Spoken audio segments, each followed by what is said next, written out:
Sebelum Isra Mi'raj, Nabi Muhammad udah sholat belum? Udah.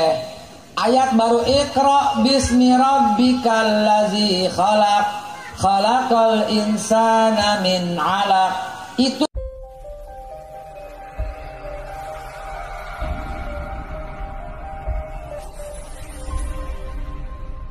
Allah.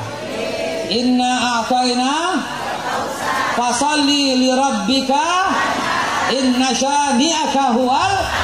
Yang membenci Nabi dan juga keluarganya, yang membenci Nabi dan juga semua zuriatnya, terputus dari rahmat Allah Subhanahu wa taala. Yang mulia Habib Muhammad bin Salim Al-Attas. Kalau dengar Al-Attas ini apa namanya? Gandengan nama kita. Ya, gandengan nama kita karena Habib Umar bin Abdurrahman Al-Attas sahibul ratib, ya, juga selalu mengikut sertakan Syekh Ali bin Abdullah Baras, aneh punya kakek, aneh punya njit, begitu. Al-Habib Ahmad bin Toha As-Segaf, mudah-mudahan, dan juga yang hadir. Ini saya baru pulang umroh nih, insya Allah kabul nih.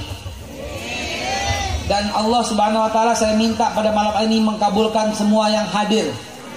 Ala haziniyah wa likulli niyatin salihah wa ila hadratin Nabi Muhammadin sallallahu alaihi wasallam. Al-Fatihah. A'udzubillahi minasyaitonir rajim. Bismillahirrahmanirrahim. Alhamdulillahirabbil alamin arrahmanir rahim maliki yaumiddin. Iyyaka na'budu wa iyyaka nasta'in. Ihdinas siratal mustaqim. Siratal ladzina an'amta 'alaihim ghairil maghdubi 'alaihim waladdallin. Amin. Pahala daripada Fatihah ini hamba tujukan kepada yang hadir, ya Allah. Bila mana ada yang sakit, yang hadir, angkat semua penyakitnya, ya Allah. Bila mana ada yang hidupnya masih susah, mudahkan dan lapangkan, ya Allah. Ya Rabbi anta syafi la shifa'un la shifa'uka shifa'un la yughadiru saqama. Ya Rabbi la sahla illa ma ja'altahu sahla wa anta tadul hazain sita sahla. Ya Allah, bila mana ada yang punya hutang, bebaskan hutang mereka, ya Allah. Na'udzubika min ghalabati din wa qahri rijal. Na'udzubika min ghalabati din wa qahri rijal. Na'udzubika min ghalabati din wa qahri rijal. Bila mana ada yang susah masih miskin, bikin kaya raya, ya Allah. In kana rizqina fis sama fa'anzilhu ya Rabb, wa in kana fil ardi fa'akhrijhu ya Rabb, wa in kana ba'idan fagarribhu ya Rabb, wa in kana musiran fayassirhu, wa in kana qalilan fakathirhu, wa in kana kathiran fa'abrikhu, wa in kana haraman fatahhirhu ya Rabbi. Allahumma arzuqna rizqan wasi'an halal thayyiban mubarakan ya Rabb. Bila mana masih banyak berdosa, ampuni semua yang hadir, ya Allah. Waghfir lana maghfiratan min indika ya Rabb, kullahu diqqahu wa jallahu wa awalahu wa alanya wa sirrahu wa ma anta a'lamu bihi minna. Ya Rabbi, keluarkanlah sifat munafik dari hati kami, keluarkanlah sifat zalim dari hati kami. Bantulah dan tolonglah kami dari orang yang zalim dan munafik. Bantulah kami dari kaum yang kafir dan musyrik. Bantulah kami dari kaum yang sombong, ya Allah. Fansurna 'alal qaumi minal qaumi zalimin, minal qaumi kafirin, minal qaumi musyrikin, wa qaumil munafikin, wa qaumil zalimin, wa qaumil jahilin, wa qaumil munafiqin, wa qaumil kulli, ya Allah. Amin ya rabbal alamin. Rabbana atina fid dunya hasanah wa fil akhirati wa qina azabannar. Satu lagi, siapapun yang hadir dan belum punya jodoh, kirimkan jodoh yang terbaik dari sisimu, ya Allah. Yang mulia, ya Allah. Yang takwa, ya Allah. Yang berkecukupan, ya Allah. Yang bisa membawa cinta kepadamu dan cinta kepada Nabi Muhammad sallallahu alaihi wasallam. Amin ya Allah ya rabbal alamin. Ya farijal ham ya kashifal gham ya man liyaqdi yaghfir wa yarham wa akhir dawan alhamdulillahi rabbil alamin. Qabul. Demikianlah ceramah yang bisa saya sampaikan. Assalamualaikum warahmatullahi wabarakatuh.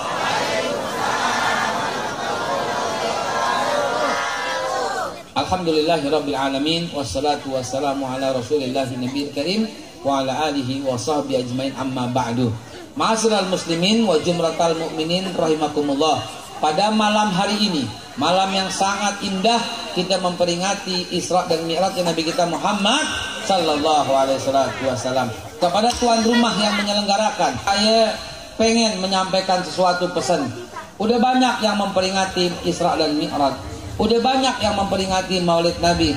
Itu jangan dikurangin, tetap ditambah. Tapi saya ceramah kemana-mana, minta tolong kepada para seluruh pengurus masjid, seluruh pengurus musola, ya majelis taklim, ibu-ibu pengajian. Kita mesti tambah tuh peringatan. Dari tahun ke tahun sejak Indonesia merdeka cuman Maulid, peringatan Isra Mi'raj, peringatan Nuzulul Quran, sama peringatan 1 Muharram. Udah, tambah tahun depan Musolah Miftahul Jannah akan bikin peringatan perang Uhud. Berani nggak lo? Berani nggak? Bikin peringatan perang Uhud. Nanti penceramahnya cerita bagaimana barokahnya tuh perang Badar. Bikin peringatan perang Badar. Bagaimana tuh ceritanya? Apa hubungannya dengan sejarah Indonesia? Ada, karena salawat Badar nggak ada di negara lain kecuali Indonesia. Salawat Badar dulu luar biasa ya, enak ya. Hadirin zaman dulu tuh, kita bikin peringatan Badar, peringatan perang Badar. Di situ Kiai Haji Ali Maskur dari Nahdlatul Ulama merancang tuh, ya salawat Badar. Ini mesti diingetin sama anak-anak kita. Ini belum mulai ceramah, ini masih pembukaan. Ya Bu, ini pembukaan 4. Tadi kan pembukaan pertama kan ucapan terima kasih. Pembukaan 2 ucapan doa. Pembukaan 3 pembukaan assalamualaikum iftitah. Ini pembukaan 4. 5 beranak lo bisa lo. Ya. Ya. Anak kecil lo belum kawin nggak tahu pembukaan berapa, nggak tahu lo, nggak tahu. Kita bisa dari pembukaan 5 jadi 10 bisa, gampang caranya. Saudara, bu-ibu sekalian, jadi nih Miftahul Jannah, Raudhatul Jannah, tahun depan kita bikin peringatan perang Badar, setuju nggak? Gua catet lo ya, gua catet lo. Jadi kita bertambah gitu loh. Tapi ada yang panik. Kalau kita bikin peringatan lama-lama, ada yang banyak-banyak, ada yang panik. Kalau kita bikin speaker gede-gede, ada yang panik. Tinggal kita nyanyiin panik, panik, ada yang panik, ada yang panik, takut diganti. Ya. Itu zaman dulu, nyanyian tahun 2019. Buat mengingatkan lagi. Saudara, jadi udah ngapa provokator pada nih? Jadi kita lanjut. Ikatan Remaja Raudhatul Jannah bikin peringatan perang Badar. Bikin peringatan pernikahan Rasulullah dengan Khadijah tuh. Bikin. Jadi tiap bulan ada peringatan. Bikin peringatan wafatnya Umar bin Khattab. Jadi kita dapat pelajaran berharga. Umar bin Khattab dibunuh bukan sama orang Yahudi, bukan sama orang Nasrani, bukan sama orang kafir, bukan sama orang musyrik. Dibunuh sama orang yang setiap hari sholatnya di belakang Umar bin Khattab. Dialah Abu Lu'lu' al-Firaus. Jadi ini pengkhianat ini luar biasa kejamnya dalam Islam, saudara. Dan tuduhan kepada pengkhianat juga itu juga tidak kalah dosa besar, saudara. Utsman bin Affan dibunuh bukan nama orang Yahudi, bukan nama orang Nasrani, bukan nama orang kafir, bukan nama orang musyrik, bukan nama orang Majusi, ama orang yang baru diangkat jadi gubernur, Abdullah bin Abu Bakar di Mesir. Catat dalam sejarah, saudara. Ali bin Abi Thalib dibunuh bukan sama orang musyrik, sama orang kafir, sama orang yang hafal Quran, Abdurrahman ibn Muljam, yang sholatnya di belakang Imam Ali. Cucunda Hasan yang akan menggantikan Khalifah Muawiyah dibunuh bukan sama siapa-siapa, sama istrinya sendiri, ditaruhin racun, saudara. Al-Husain yang tewas di Karbala dengan syahid yang disebut pemimpin syahid. Kalau zaman awal itu Hamzah, Sayyidus Syuhada. Yang zaman belakangan Sayyidina Husain dibunuh di Karbala, dicincang di Karbala, bukan sama Majusi, sama orang yang dengki. Coba bayangin. Hati-hati saudara. Jepang masuk kemari, Belanda lebih dulu. Belanda masuk kemari, menjajah sekian ratus tahun, bukan karena Belanda kuat, bukan karena Belanda hebat, bukan karena Belanda canggih, tapi terlalu banyaknya pengkhianat yang gegares duit gulden, yang cuman bangga dengan satu setel seragam. Tuh, terlalu banyaknya pengkhianat. Saudara sekalian, bertahun-tahun Belanda ingin mengalahkan Cik Ditiro, Tengku Cik Ditiro dalam perang Sabil di Aceh, nggak pernah berhasil. Tetapi Tengku Cik Ditiro berhasil dibunuh, diracun sama anak buahnya sendiri. Lihat jahatnya itu.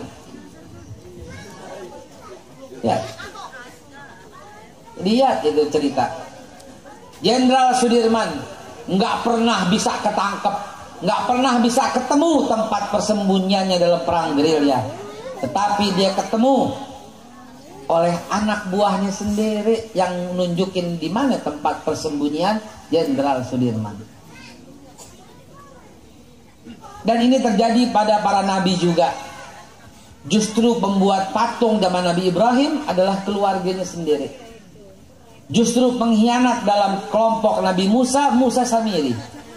Justru yang mengkhianati dan menunjukkan tempat persembunyian Nabi Isa dari tentara Herodes adalah Yudas Iskariot, murid setianya yang selama ini kalau kita bilang yang bawa teng-tengan tasnya. Sejarah mencatat pengkhianatlah yang merusak perjuangan. Betapa banyak organisasi dan perjuangan kandas karena ternyata di dalamnya ada pengkhianat dan tukang adu domba, saudara. Ada dua penyakit dalam umat Islam. Yang nggak setia, yang kepincut dengan setel seragam dan duit, jadi pengkhianat. Yang setia, begitu mudahnya diadu domba. Inilah dua penyakit dalam tubuh umat Islam, saudara. Insya Allah kita semua yang ada di sini dan yang mendengar ini, insya Allah anti daripada pengkhianatan, anti daripada kemunafikan, dan anti mudahnya diadu domba. Shallu ala Nabi Muhammad. Belum mulai ceramah, ini pembukaan 6. Belum mulai kan hikmah Isra Mi'raj. Nah, inilah baru mulainya. Sekarang kita mulai ceramah. Bismillahirrahmanirrahim. Dengerin. Ini baru intinya, tadi pembukaan. Nah, sekarang masuk pembukaan 7. 3 lagi. 3 lagi udah. Lo gak ngerti, lo belum kawin lo. Saudara sekalian, kenapa saya mengawali dengan pengkhianatan? Karena kalau saya bawa ceramah hikmah Isra Mi'raj itu sholat, udah pada denger. Tahun lalu juga begitu, 2 tahun lalu juga begitu, 3 tahun lalu juga begitu. Betul apa tidak? Salah satu hikmahnya Isra Mi'raj, kita lihat saudara. Abis Isra Mi'raj kejadian berikutnya apa ya? Hijrah dari Masjidil Haram ke dari Mekah ke Madinah. Kalau Masjidil Haram itu Isra Mi'raj, Masjidil Aqsa. Ini hijrah. Dari setelah Isra Mi'raj, peristiwa berikutnya hijrah dari Mekah ke Madinah. Di antara hikmah Isra Mi'raj itu disaring oleh Allah. Mana yang ragu-ragu dengan Nabi Muhammad, minggir. Karena setelah ini kita mau hijrah dari Mekah ke Madinah. Kalau entar yang ikut hijrah orang yang karena fulus, perjuangan kandas. Kalau yang ikut hijrah karena wanita, perjuangan kandas. Kalau yang ikut hijrah karena jabatan, perjuangan kandas. Itulah sebabnya asbabul wurud hadis Nabi Muhammad yang berbunyi innamal a'malu binniyah wa innamal likulli imri'in ma nawa diucapkan Rasulullah persis pada waktu mau hijrah dari Mekah ke Madinah. Namun kalau di dalamnya ada orang pengkhianat, maka perjuangan bakal kandas. Itu sebabnya disaring dulu. Penyaringan itu adalah peristiwa Isra Mi'raj. Yang ragu-ragu sama Nabi Muhammad keluar dari barisan. Islam nggak perlu orang yang ragu-ragu dalam perjuangan, saudara. Inilah hikmah terbesar daripada, salah satu hikmah terbesar daripada Isra dan Mi'raj Nabi kita Muhammad Sallallahu Alaihi Wasallam. Yang pengen jabatan jangan ikut-ikutan loh. Yang pengen jadi komisaris jangan ikut-ikutan loh. Yang pengen kaya raya dengan perjuangan jangan ikut-ikutan deh. Begitu hikmahnya. Maka itulah salah satu hikmah daripada Isra Mi'raj yang malam ini saya sampaikan, saudara. Jadi disaring oleh Allah. Maka sepeninggalan Nabi banyak yang jadi pengkhianat. Siapa? Musailamah Al-Kadzdzab, Sajjah Taimiyah, Dulaiha bin Khuwailid, dan lain-lain. Mudah-mudahan ceramah saya singkat ini bisa mendapat pelajaran dari kita semua. Amin ya Allah ya Rabbal Alamin. Nggak panjang-panjang, kelihatannya mendung sudah mulai tiba. Walaupun mendung bukan berarti hujan, tapi mendung bisa jadi hujan. Sebelum hujan, mari kita selesaikan. Doanya udah di awal, hikmahnya udah dapat. Hati-hati. Yang ragu-ragu dalam Islam nggak dianggap orang beriman, karena ayatnya adatul hasar. Adatul hasar itu kata yang menjitukan suatu maksud dan meniadakan maksud lain. Innamal mu'minuna alladzina idza dzukirallah wajilat qulubuhum wa idza tuliyat 'alaihim ayatu zadathum imana. Hanya saja adatul hasar innama, hanya saja orang yang beriman pasti hatinya akan bergetar ketika disebut nama Allah, dan bertambah imannya ketika dibacakan ayat. Nah, pertambahan iman malam ini adalah jangan jadi pengkhianat dan jangan jadi orang yang mudah diadu domba. Dengan peristiwa Isra Mi'raj, selain mendapat perintah sholat, tapi bukan pertama kali. Ini yang seringkali terjadi. Penceramahnya salah ucap. Awal mula perintah sholat adalah Isra Mi'raj. Salah. Sebelum Isra Mi'raj, Nabi Muhammad udah sholat belum? Udah. Ayat baru Iqra bismi rabbikal ladzi khalaq khalaqal insana min 'alaq.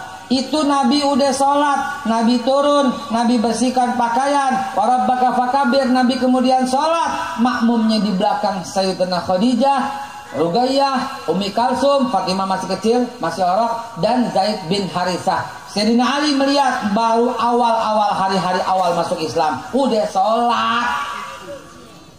Catat baik-baik. Dan bukan cuma Nabi Muhammad yang mengajarkan sholat, Nabi Isa mengajarkan sholat. Surat Maryam ayat yang ke-30 dan 31. Bukan cuma Nabi Isa yang mengajarkan sholat, Nabi Musa mengajarkan sholat. Surat Yunus ayat yang ke-87. Bukan cuma Nabi Musa yang mengajarkan sholat, Nabi Ibrahim mengajarkan sholat. Surat Ibrahim. Banyak. Nabi Ishak surat Al-Anbiya 72. Nabi Ismail surat 19 Maryam ayat yang ke-50 dan 51, 54 dan 55. Semua nabi ajarannya sholat, karena semua nabi orang Islam. Semua nabi orang. Nabi Muhammad mengajarkan agama, Nabi Isa mengajarkan agama. Yang keras, Nabi Isa mengajarkan agama, Nabi Musa mengajarkan agama, Nabi Ibrahim mengajarkan agama. Karena inna dina indallahil. Itu dia yang mesti dipegang. Jadi Isra Mi'raj bukan awal mula perintah sholat, tapi Isra Mi'raj awal mula inna sholata kanat alal mu'minina kitaban mauquta. Awal mula sholat 5 waktu. Paham sampai di sini, saudara? Paham sampai di sini? Maka dari itu jangan pernah kita mengatakan Nabi Isa membawa agama Kristen, jangan. Jangan pernah katakan Nabi Musa membawa agama Yahudi, jangan. Nabi Ibrahim membawa agama Ibrahimiyah Tauhid, jangan. Sebut yang jelas. Nabi Ibrahim membawa agama Islam. Ayo, Nabi Ibrahim membawa agama. Nabi Ismail membawa agama. Nabi Ishak membawa agama. Nabi Israel, Nabi Yakub membawa agama. Nabi Musa membawa agama. Nabi Isa membawa agama. Nabi Muhammad membawa agama. Tegesin kayak begitu. Dengan peristiwa Isra Mi'raj kita semakin mantap begitu, saudara. Ala kulli hal, waktu juga yang memisahkan, waktunya udah malam, begitu juga hikmahnya udah cukup. Mari kita tutup dengan kalimat tauhid, la ilaha illallah. Mari. La ilaha illallah. Mari. Angkat suaranya. La ilaha illallah. Muhammadur Rasulullah sallallahu alaihi wasallam. Itu ikatan kita. Itu ikatan kita. Itu ikatan kita. Ditambah lagi alaikum bisunnati wa sunnatul rasyidin. Itu ikatan ketiga. Ikatan keempat, al ulama warasatul. Nih ikatan, 4 ikatan. 1, la ilaha illallah, Al-Qur'anul Karim. Yang kedua, Muhammadur Rasulullah, hadis Nabi Muhammad. Yang ketiga, alaikum bisunnati, sunnahnya para sahabat Nabi. Dari mulai Abu Bakar, Umar, Utsman, Ali dan semua sahabat, jangan dibeda-bedain. Yang keempat, al ulama warasatul anbiya, ulama yang pewaris para nabi. Al ulama yang betul-betul warasatul anbiya. Nah, itu pegang. 4 itu pegang, itulah ikatan kita. Dengan memegang ini, kita nggak bakal kafir-kafirin orang, betul apa tidak? Kita nggak bakal dolam-dolimin orang, betul apa tidak? Kita nggak bakal togot-togotin orang, betul apa tidak? Dan kita nggak bakal bid'ahin orang, betul apa tidak? 4 yang jangan. 4 yang jangan pegang, insya Allah selamat. Insya Allah mudah-mudahan kita selamat di kandung badan, insya Allah. Dan jaga ini akhlak yang terakhir. Kenapa? Karena semuanya mesti diikat dengan akhlak. Tanpa akhlak fikih kagak ada artinya. Tanpa akhlak, bahkan tanpa akhlak pergaulan kita semua kagak ada artinya. Jaga akhlakul karimah yang sangat tinggi. Lebih tinggi daripada sekedar urusan fikih. Itulah akhlak. Karena akhlak suka gandeng dengan akidah. Ingat, kita bakal mati. Dan kematian kita bakal disebut sama orang, bakal nggak disebut sama orang. Tahu yang bakal disebut sama orang? Yang paling mulia dan paling tinggi akhlaknya. Pulau Pandan jauh di tengah. Di balik pulau si angsa 2, hancur badan dikandung tanah, budi nan baik dikenang jua. Begitu saudaraku. Hadanallahu wa iyyakum ajmain. Billahi taufiq wal hidayah. Walafu minkum. Wallahu muwaffiq ila aqwamit thoriq. Assalamualaikum warahmatullahi wabarakatuh.